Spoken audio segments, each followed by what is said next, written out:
د ښځو په اړه ډیر جالب معلومات چې تاسو به ترې لا تر اوسه نه یې خبر. سلامونه او احترامات مې قبول کړئ دوستانو. په یو نوي ویډیو کې درته ښه راغلاست وایم. دوستانو په دې ویډیو کې تاسو سره د ښځو په اړه ډیر جالب معلومات شریکوم، نو د ویډیو تر اخره موږ سره ملتیا وکړئ. ښځه که میړنۍ وي د خپل قام، ولس او د خپلې کورنۍ افتخار کیدی شي. هوښیاره ښځه تل کور، ځان او خپل ماشومان پاک ساتي. هوښیاره ښځه په خپل کور کې اتفاق ساتي. ښځه که په ضد راشي نو د قهره به د خپلې کورنۍ د شرم سبب وګرځي او کله کله ځان وژنې ته هم لمن وهي. ښځه که تعلیم سره شوق ولري، واده او میړه نه خوښوي.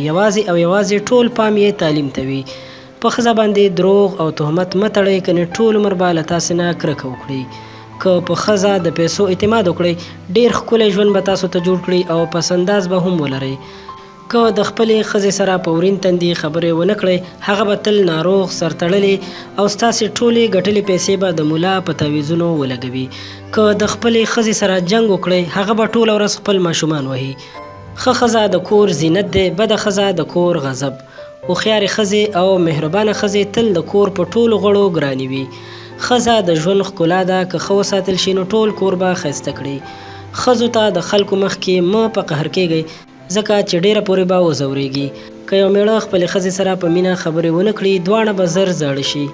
مینه هغه اعتبار دی چې د ښځې او میړه ترمنځ د غماز مخه نیسي. که خوشحاله ژوند غواړئ، د خپلې ښځې ضرورتونه پوره کړئ. که یوه ښځه خپل کور، ماشوم او ځان پاک ونه ساتي، میړه به یې د کور نه په صحرا خوشحاله وي.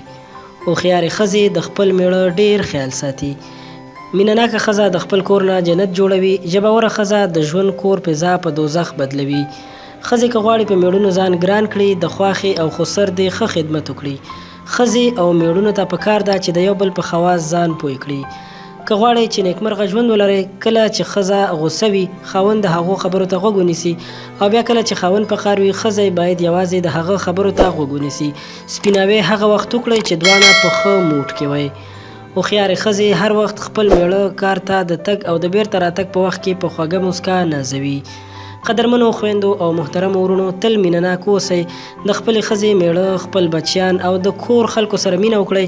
تاسو به د ژوند خوشحاله شیبې ولرئ. ښځه هغه مینه ده چې د ژوند هر لوري ته رڼا ورکوي. مذهبي ښځه تل سالم اولادونه ټولنې ته وړاندې کوي. ښځه د الفت زانګو په خپل غیږه کې لري. ښځې ډېرې مهربانې وي، تل د مینې په ځواب کې مینه بخي. حیاداره ښځه حتی خپل میړه ته هم د مینې اظهار نشي کولی. په اسلام کې حیا د ایمان یوه برخه ده، ځکه مسلمانې ښځې تل زیار باسي چې با حیا اوسي. که د کور ښځه د خپل کور په سمبالښت نه پوهیږي، نارینه دې ورته په ډیره مینه رهنمایي وکړي. بې تعلیمې ته داسې ګمان مه کوئ چې یعنې دا یو حیوان یا خره ده، ځکه چې ډیرې بې تعلیمو ښځو ټولنې ته پاخه قدرونه وړاندې کړي دي.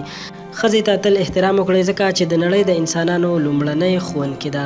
که ښځه ازادي ولري، تل باید د ژوند سالم اړخونو ته پام وساتي. که د خپل ماشومانو راتلونکي روښانه غواړئ، د بچیانو مخکې خپلې ښځې ته مه پقارېږئ. که ښځه او خاوند د خپلو بچیانو په مخ کې جنګونه وکړي، بچي به ضدي او د خپلې مور او پلار د ژوند نه منفي تصویر په خپل مزغو کې وساتي.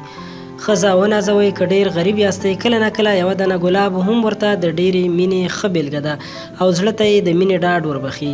که میړه خپله ښځه په مینه ونازوي، ښځه به د هغې د ژوند هره سخته، لوږه، بېکوري په صبر، ورین تندي او سړه سینه تېروي.